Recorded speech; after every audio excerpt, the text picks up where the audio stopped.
Okay, good morning, everyone. Welcome to our class on Amos and Hosea, or is that Hosea and Amos?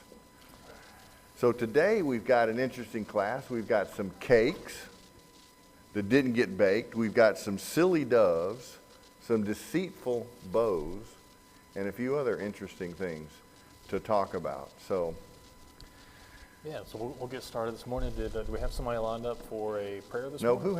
who has the microphones? Got 1, 2, 3. We'll pick someone. All right. Brandon, would you mind getting us started this morning? So I'll pray. Dear Lord, we come to you this morning, and we're very thankful for this Lord's Day, and we're thankful that we get to come and study the Word that you have preserved all throughout time for your people to know more about you, God. And as we study this morning, let us appreciate the love that you have for your people, the love that you have for all mankind, and the desire that you have for all people to be obedient to your will, which is best for us. We thank you and we love you and we appreciate you, and we thank you for your Son who gave his life where we might be able to be in your presence one day in heaven. In your Son's name we pray to you. Amen. Amen. Yep, thank you, Brandon. So we were asked this morning if we were going to go all the way to 10:15, and I said yes, and we're going to use that clock right there. At least it's right twice today, right? So we do have a timer running, so we're going to keep it on time. We got a lot to go, so let's jump into it, Jonathan. Yeah, so as we get into the lesson this morning, just kind of a way of introduction and kind of frame out what we're talking about. What in your lesson books, lesson 9, what's the title? How's this lesson titled?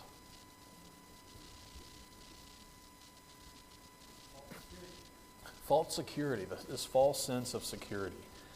And, John and I were talking prior to class, and a lot of this message does seem to be, we're hearing the same kind of thing over and over.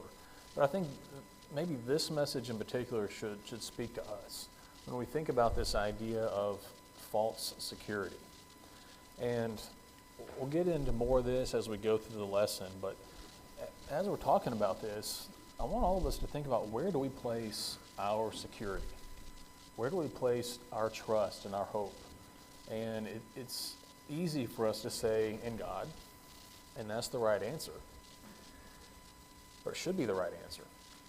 But as we think about it, where do we really place our trust and our hope?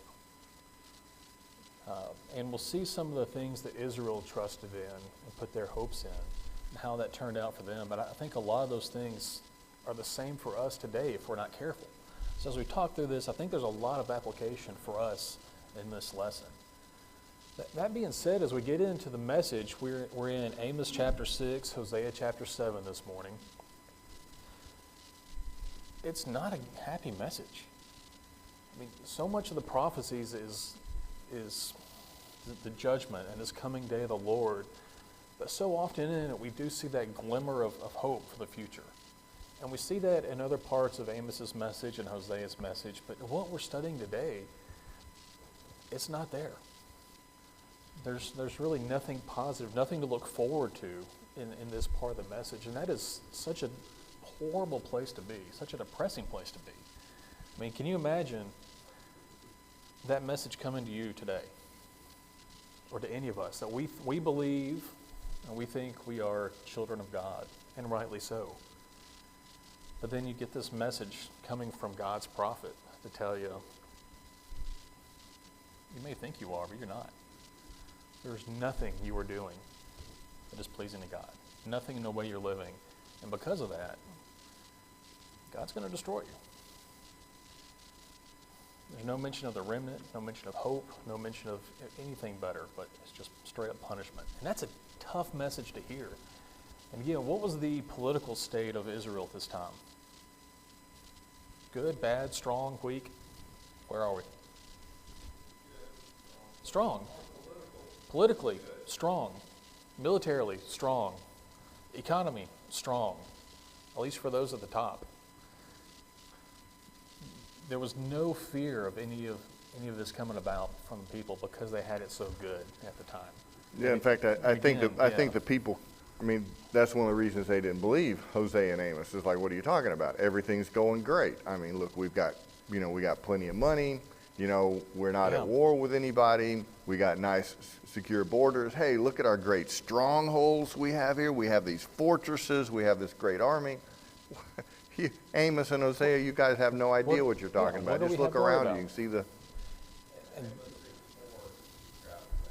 Yeah, and just like the people of Israel that day, we are tempted, and there's that temptation and that tendency to put our hope in tangible things we can see, touch, feel, hold, talk about, know about, instead of putting our hope in God.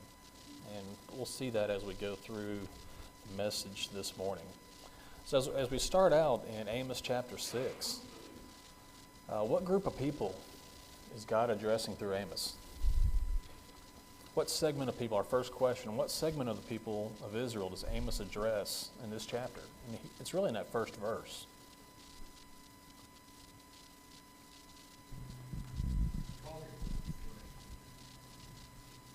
I heard something. What was that? Calls them the notable men, which would be like the chiefs. Yeah. Yep. It's the rich people.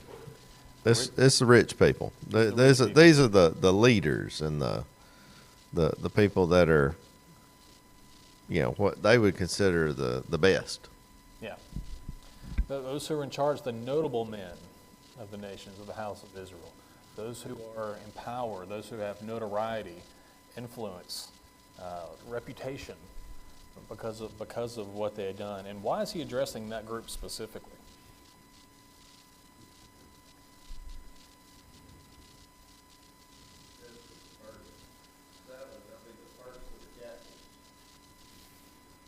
That's right. They'll be the first ones taken off into exile. Look at what it says about them in verse 1. Woe to those who are at ease in Zion and to those who feel secure. So that's where this idea of false security has come from, because they feel they're secure. They say, look around. But God's going to tell them the way it really is. So as we go into that, and they begin because of their stability, their economic, political stability, they're not afraid of anything. This is God through Amos and God through Hosea, as we see, making his case for these people to try to convince them, you got to put your trust somewhere else.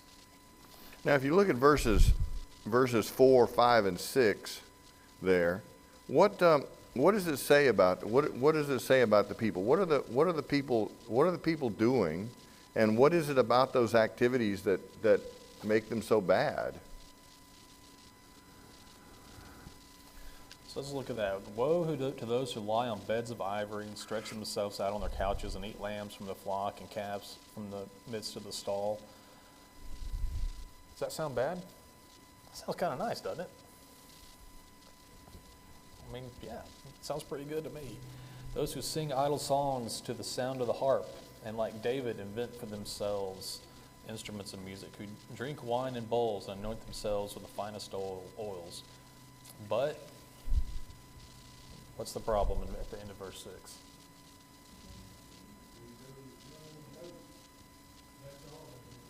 Yeah. Yep. Yeah, that's all that they're doing. They are not grieved over the ruin of Joseph. What does that mean? They're not grieved over the ruin of Joseph. What does that mean? The nation falling away, the relationship with God. Yeah, this whole nation was founded on what? The relationship with God, that covenant with God. And the people have completely walked away from that, completely turned their back on that.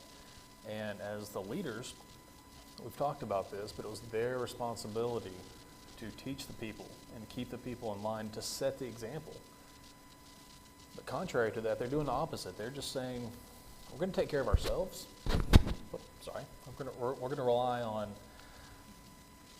again, what we can see and what we can touch. We're not worried about anybody else. We're not worried about the poor. We're not worried about the needy. We're not worried about God. We're just turning completely away from that. Verse 8 has the one word that describes a real big problem is pride. Pride. You know, and their problem is a big risk to people like us. Okay, we have an abundance of most everything. We have an abundance of wealth and things and ease, homes. I mean, just everything, especially if you compare what we have to other people in other nations or even other people in other places in the United States. And if we don't respect God and appreciate Him for everything we have and thank Him daily, we can wind up just like these people and be prideful, you know, that we did it all. And if we think we did it, we're in the same boat that they're in, set up for destruction. Yeah, look at Amos 6, verse 8. This concludes this section here that we're studying, first 8 verses, and it says, "The Lord God has sworn by himself, declares the Lord, the God of hosts, I abhor the pride of Jacob and hate his strongholds, and I will deliver up the city and all that is in it." So that's how it's going to end. That's what the Lord says the result is. But the question I wanted to ask, though, is if you go back and look at those verses, okay, woe to those who lie on beds of ivory, who stretch themselves out on their couch. I mean, hey, I'm thinking about stretching myself out on my couch this afternoon and watching a football game. What exactly is the sin here? I think Brandon expounded on it, but how would you summarize it? Yep, trusting in themselves. Yeah. Right. Pride, arrogance, Trusting their self-sufficiency, strongholds. Yeah. lazy, did not acknowledge God, didn't thank God, didn't grieve over their sins. Does this maybe remind... Yes, ma'am.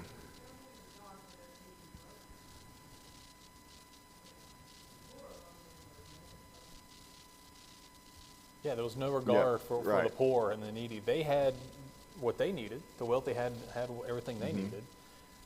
And said, I'm good. I'm not worried about everybody else. So, you know, Jonathan, this actually reminded me of a parable I think everybody's familiar with. What about the parable of what we call the parable of the rich fool? What was this guy's situation? Do you remember? You know what parable I'm talking about? He was wealthy, right? He was so wealthy. What did he decide he was going to do? Right, he's going to eat, drink, and be merry. He's going to tear down his small barns because he's going to build bigger barns. Now, again, what's wrong with big barns? Right? That's not the sin. The sin is total disregard for the Lord. The Lord has blessed him, and he's saying that he did it all himself. I'm going to tear down my barns, and I'm going to build me bigger barns. And of course, what was the result? God said to him, "Fool, this night your soul is required of you, and the things you prepared, who will they be?" That's the same message that the Lord is giving here. I abhor the pride of Jacob. I hate his strongholds. I will deliver up the city and all that is in it. So again, for us, John, maybe, what are our strongholds? What do we put our pride in? What do we put our trust in sometimes instead of God? And there's no one answer to that. I'm just open-ended question. What do y'all think? Yeah, our money, our bank account. Yeah, we want money in that bank account, don't we? I do. If I'm being honest, yeah, right? Why? It feels So I don't have to work, right? Yeah. it feels like security. It feels like security. And if we've learned anything in the economy over the last 100 years or so, is there any real security in our economy? No, our money is paper. We've got to remember that. It's It's imaginary. It's imaginary. It's fiat currency. It's all based on trust. Trust in our government. Right. That's Yeah, that's kind of iffy. trust in the government, trust in God. Where are we going to go? I believe we need to rely on the good Lord above, not the good Lord in Washington. I mean, that's really the problem. Yeah. Right. Yeah, Right. we got, yeah. Right. Did you have a comment? Oh, absolutely. Yeah. And I think we've seen a lot of that in the past, well, the past year especially. But do we trust? We put our hopes on a political figure to try to make things better, how we think things should be better? Yeah. Sometimes we do. A lot of people do. I mean, what else?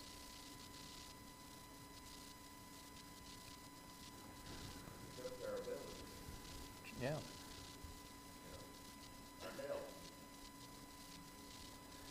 We trust our ability to, be healthy, to make a living, to work. We trust sometimes the word of man rather than God. There's all kinds of things. And again, it's maybe a very personal question, but in general, you kind of see how it's so easy to put our hope and our trust in things that are not God. I put my trust in a full pantry instead of relying on God to provide. Put my trust in my savings rather than trusting in God to provide. And ultimately, if God has blessed me with a full bank account, what does He ask me to do with that? What has He commanded me to do with that? Use it for good in His name, right? Am I very good about doing that? Probably not. Probably not. We'll move on from there, but again, I want us to see that point that this is nothing unique to Israel. It's nothing new. It's a challenge we have really been fighting since the beginning. We like to talk about going back to the garden, right? And why did Eve take the fruit? Because she put her trust in the wrong place. She put her trust in her own opinion and her own decisions rather than trusting in God. This is nothing new. It's something we've got to be aware of if we're going to be able to combat it and fight it. We'll move on from there. John, anything else in that section? Well, I did want to look at a little, are you going to skip down to what about verse, what verse are you going to go to next? Wherever you want to go. Well, I was going to take a look at verse 12 because I had some questions about that and I wanted to see what everybody thought. Verse 12 says, do horses run on rocks? Does one plow there with oxen? But you have turned justice into poison and the fruit of righteousness into wormwood. Not being a horse person or a plow person. What does that mean about horses running on rocks, and does one plow there with oxen? You don't. You don't run horses on the rocks, and you don't plow in places like that with the oxen. What happens when you try to run a horse in a place with rocks? You got to hurt horse. Yeah, that's not a good idea. What about when you try to plow through rock? Yeah, futility. You're going to break your tools, right? You're not going to accomplish anything. So what point is God making here? What is this message? Tell them that's what they've done. And they're hard-hearted. And I thought it was interesting here, these are rhetorical questions, right?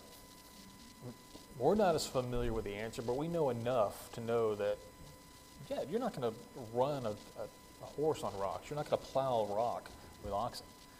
And so what is Amos doing here? He's asking questions. He knows the answer. He's getting his audience to agree with him, which they haven't up to this point. They're saying, yeah, you're right. And then he hits them with, yeah, but look at what you're doing. Yeah. Chris?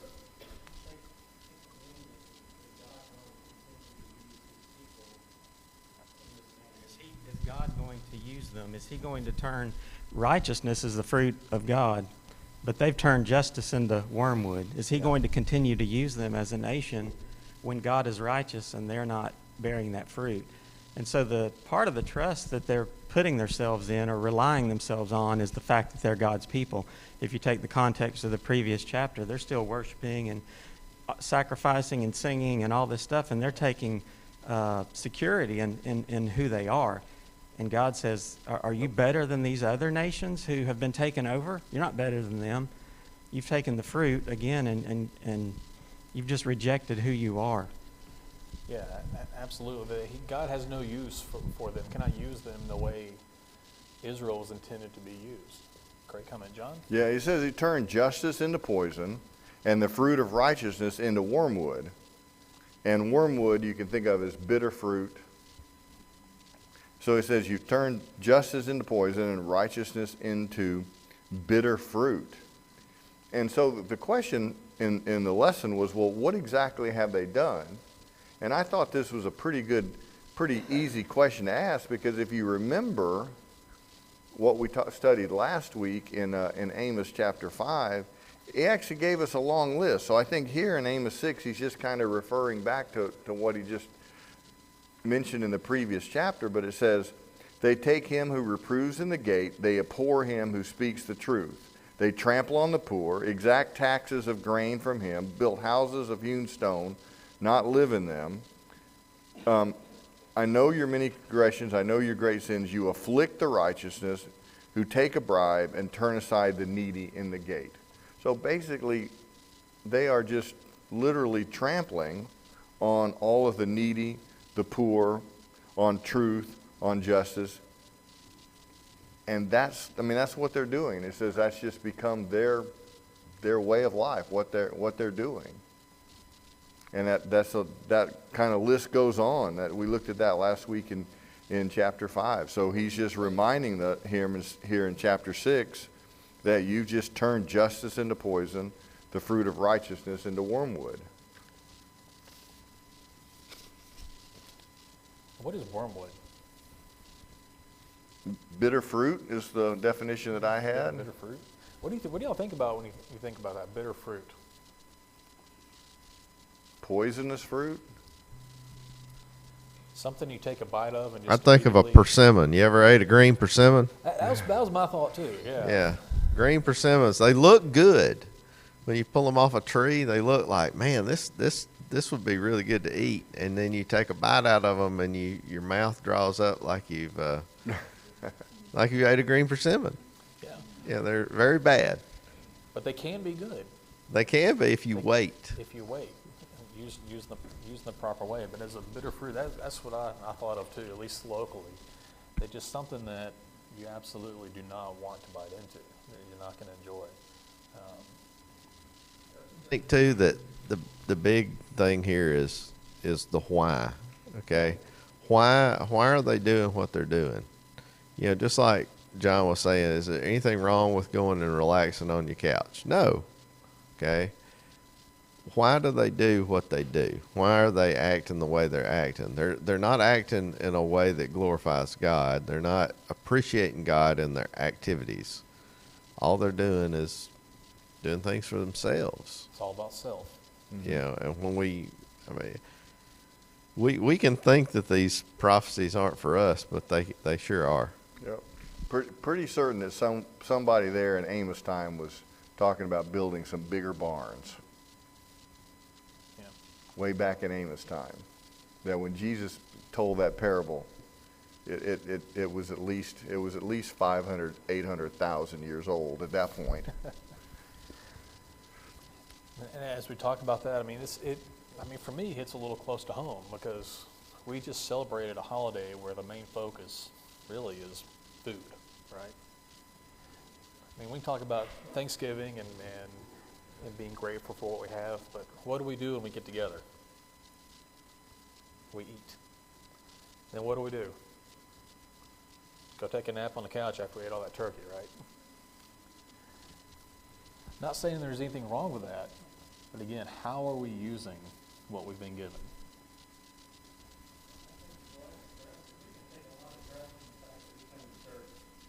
Yeah, absolutely.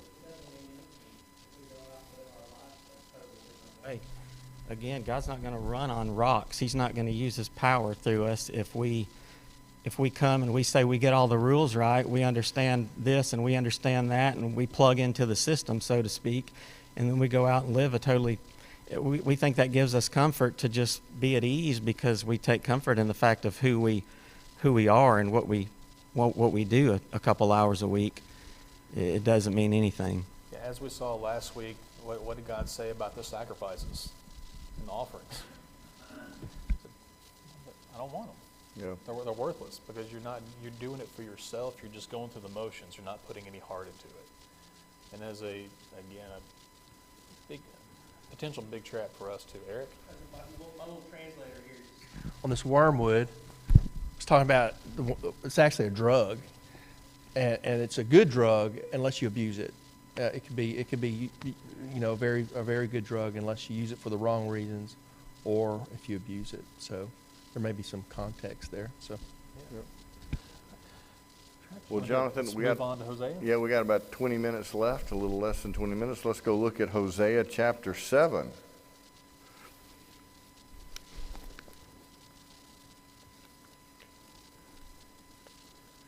Where do we want to start in Hosea chapter 7? As we begin in chapter 7, really the thought carries over from the end of chapter 6. It's a little bit of an awkward chapter transition here.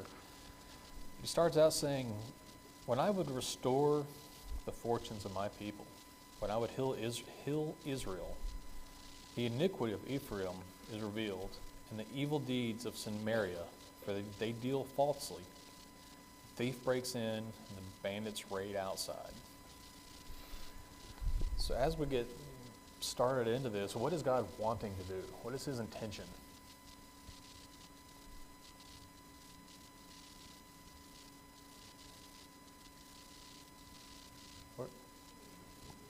He wants to heal. He wants to restore. He wants to bring the people back. He's begging the people for that, but he doesn't. Why not? What's stopping God from doing that? They're evil deeds.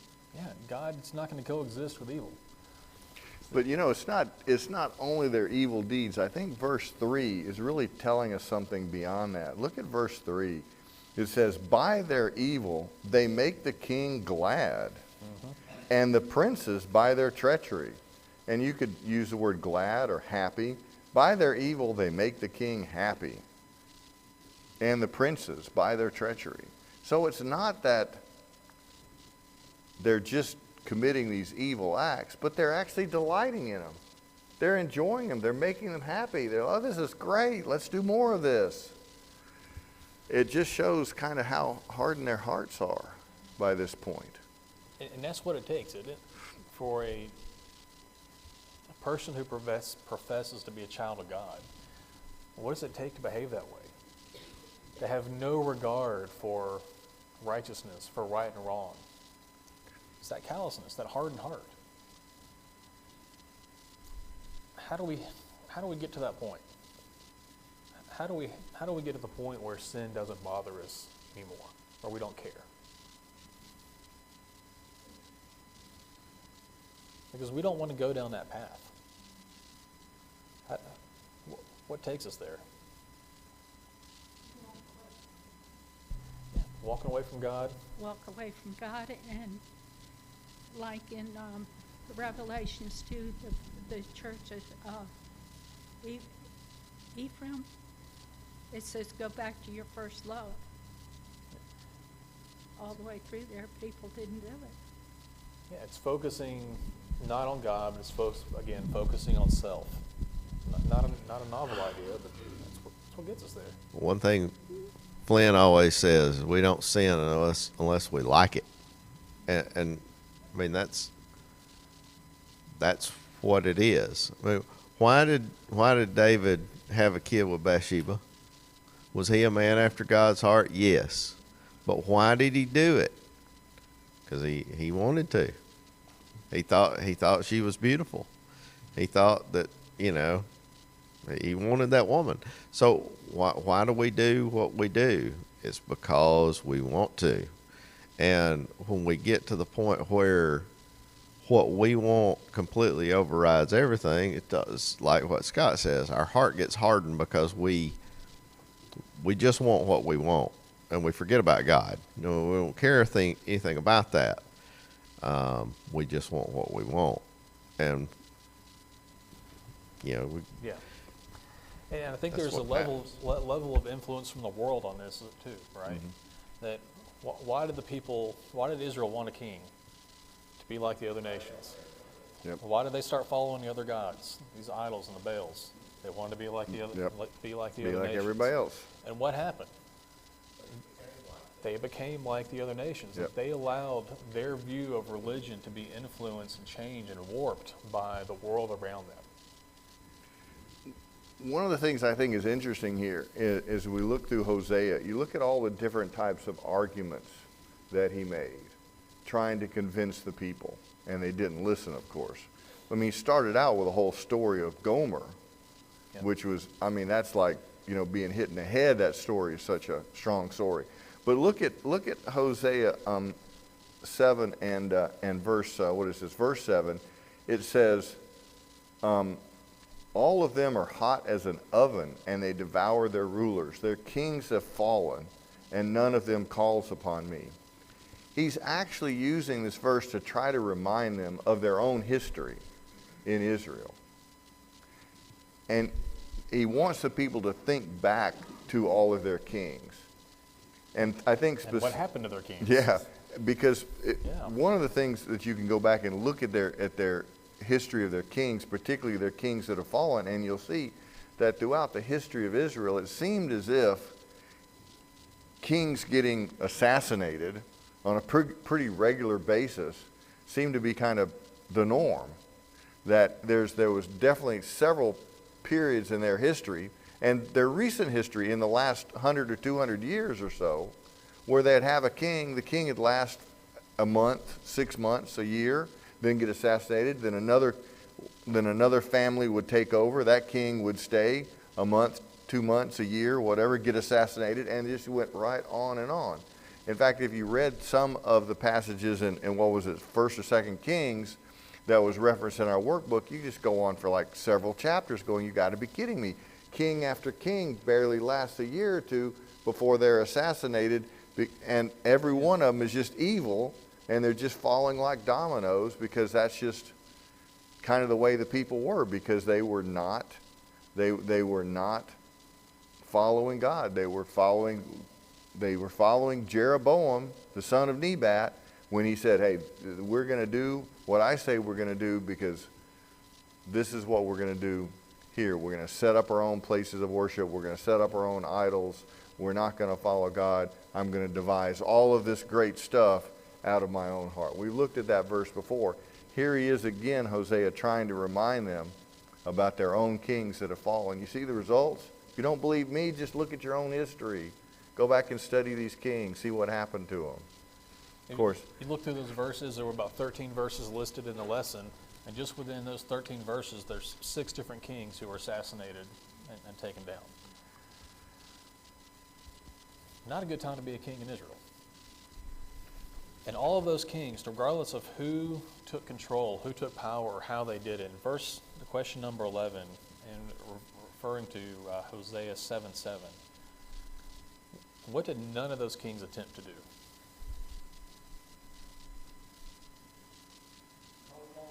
Right. None of them calls upon me.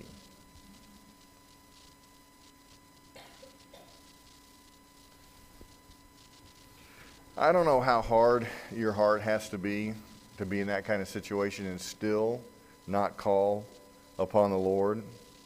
But that's kind of the same thing that we've talked about, because we saw in other chapters, and we'll look at this a little bit more before we're done here today, where he says, and yet, after all of this, you didn't turn back to me. After all of this, you didn't turn back to the Lord. And that was just, verse after verse after verse, that same message. And we get in. Their sins engulf them. They are always before me. Yeah. That pretty well sums Yeah, nothing is hidden. Nothing is hidden from God. All these things they're doing, God sees and is aware of. And he makes these comparisons in verses really 8 and 9. John mentioned this. In verse 8, a cake not turned. In verse 9, gray hairs are sprinkled upon them, and he knows it not. What is this imagery trying to teach? What's the message from these images?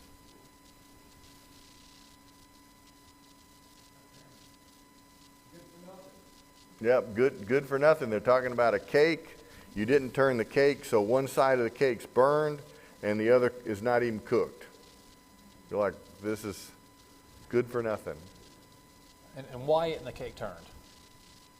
Because the baker's lazy, not doing their job, not doing what they have been called upon as a baker to do. Just like the leaders of Israel, the kings and the priests are not doing what God has called upon them to do. What about this idea of gray hairs sprinkled? Yeah, I upon them? kind of took. That was an interesting one. That was an interesting one here. Gray hairs. What do y'all think? Let's get some feedback. What do y'all think that is, John? What you got? I thought it all went together. I thought the picture was, they don't even know their hearts are so far. There's this level of blindness that they can't see. And part of that is because they've mixed with this other people that they're not it's the aliens that they pray with. That they don't even see how far they're so comfortable in how they're living. They don't see it. They don't know it. Yeah. So when you We can read and we can see it, we can know it, but they're living it and they don't know it. Yeah. Our hair turns gray, we know our runway gets shorter, we're dying. here's the thing: when you start turning gray, for most people, I don't know, do you turn gray all at once, or do you start with a few hairs here and there? Few here and there, and then there's a few more, then there's a few more, and it kind of sneaks up on you, doesn't it? It's like that. Excuse me. You don't notice it at first. And it gets a little worse, and a little worse, and a little worse, and it just, like the morality of the people, their hearts get a little harder, and a little harder, and a little more calloused, and to the point where you're so far gone, right? Again, nothing wrong with gray hair, just an analogy. Hey, y'all, When everything's good, that's when, I always think about, and Brandon mentioned it, your heart getting hardened, but I always think of Pharaoh. yeah, When not in every case, but early on, when God started to relent, that's when when everything was getting better. That's when his heart got hardened, and he said, "No, I'm changing my mind again." Mm-hmm. So Yep. things are good. I don't need God. yeah, until it's Yep. too late. Then he shifts gears a little bit, and he does. talks about this silly dove. And I actually thought about getting a picture or a video, bring it in to show everybody, because I know exactly what he's talking about here. You've had to seen pigeons, doves, mourning doves, and they just kind of walk around. They've got that head bobbing, and they're just going all kinds of different places, like they have no idea what they're doing. They're just bouncing from one thing to another, just kind of wandering around totally lost, it looks like, all the time. It's chasing whatever shiny object Yeah, it sees. whatever right? they see. And we've already talked about this, because the people of Israel have already, according to what we read in Amos and Hosea, they went to Assyria to try to get help. They went to Egypt to try to get the help. They went to different of their neighbors. So they're just like all over the place. Everywhere except. Everywhere except God. They Yeah. won't turn back to God. Because you look at these different things that they in verses 8, 9, 11, it says they went to strangers, okay, for help. They went to, where's my list? They went to the people, trying to get help from the people by building army. They went to strangers. They went to Egypt. They went to Assyria. And yet they do not return to the Lord nor seek him after all of this. And that's the same thing that we studied in Amos chapter 4. Remember, a couple of weeks ago we were looking at that. There was verse 6, 8, 9, 10, 11, on through all of that. Every one of those verses in the way that poem was kind of constructed was, yet you did not return to me. So no matter what happened, yet you did not return to me. And here we got the people going to strangers, going to foreign nations, Egypt, Assyria, whatever, And the one thing they do not do is do not return to the Lord their God. And we kind of get the outcome of that as we go into 13 and 14. Yep. Woe to them, for they have strayed from me. Destruction to them, for they have rebelled against me. I would redeem them, but they speak lies against me. Yep. I would redeem them. They do not cry out to me from the heart. Yep. And I think that's really the message today that we want to take away. They do not cry out to God from the heart. Nothing they did was real. It was all show. Yep. And you remember when we looked in a couple of weeks ago in Amos chapter 4, what the end result. So again, 6, 8, 9, 10, 11, all these verses said, you did not return to me. You get down to verse 12, and it says, prepare to meet your God, O Israel. And that was not a good thing. That was judgment from the Lord. Prepare to meet your God. When we talk about everything God has done for his people, he wants to redeem them. He had redeemed them. And then they put themselves really back into slavery. Over the whole course of the history of Israel as a nation, everything God had done for them, how had Israel responded? And we see it in here. Had they accepted God's authority? No. Had they kept his teachings and his law and his instruction? Nope. Had they been loyal to him with a true heart? Nope. Had they cried out to God sincerely? No. So at this point, just like we saw with Hosea and Gomer, they are no longer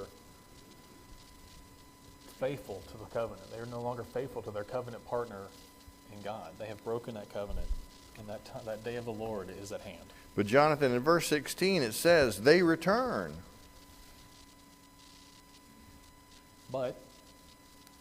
But not upward. What are they returning to? It says they're like a treacherous bow. So I'm not a bow hunter. But what happens if your bow is not made correctly? Let's say it's bent the wrong way or something. I don't know. What are problems with bows? Well, I can tell you one thing, you ever draw a bow back, hold the bow at the same time, Yep.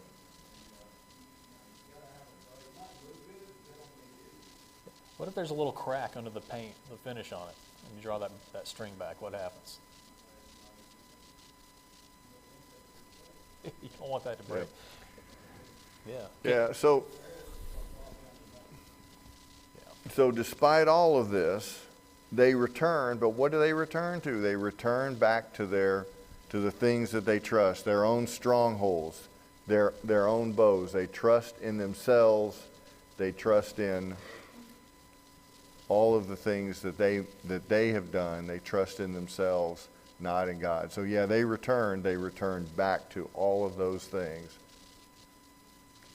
Yep. And in 15, God had told them, although I had trained and strengthened their arms, again, he had done so much for them with these blessings, and people had done whatever they wanted with it, Joe. Yeah, I'm going to do a sports analogy here. If I'm a general manager for baseball, and I find a player out there that can hit 1,000, every time he gets up to the plate, he gets a hit. That's God's record. Go all the way back to the conquest of the land, and look at the difference between Jericho and Ai. I mean, Ai seemed, we got together and we said, oh, it's a little bitty place. It makes sense. We'll go take care of that. And God keeps pointing out, it's my strength. It's not your strength. And we do the same thing with the cross. We go, it's my strength. It's my righteousness. No, it's the cross. It's God's righteousness, not my righteousness. And we forget in a very similar way to the way they forgot. But every time they get into trouble throughout the Judges, it's God who delivers. Every time God enters into a battle, he wins. He bats 1,000. And we forget that. We forget that. We bat 125 and we think we're all that. And I'm sorry for for the baseball analogy, but it's It works. just seemed like, you know, and it's going to fall on, you know, not everybody understands it, but it makes sense that, wouldn't you want to trust in somebody and an entity who's always right and always delivers? God always wins. God always wins, and it's just, and we point at him, but most of the Again. fingers are pointing back at us. Yeah, where do we put our trust? Truly, where do we put our trust? I think too, that bow analogy, God's definitely said, I've shown you the target. I've shown you how to do it and all, but you can't hit it. you can't do it. You're like a bad weapon. Yep. We'll wrap up there. Yeah, we'll wrap up there. So next week, we've actually got 3 chapters in Hosea. We're going to be looking at 8, 9, and 10. So thank you so much for being here this morning. Appreciate the comments. Appreciate the comments, and we'll see you again next week.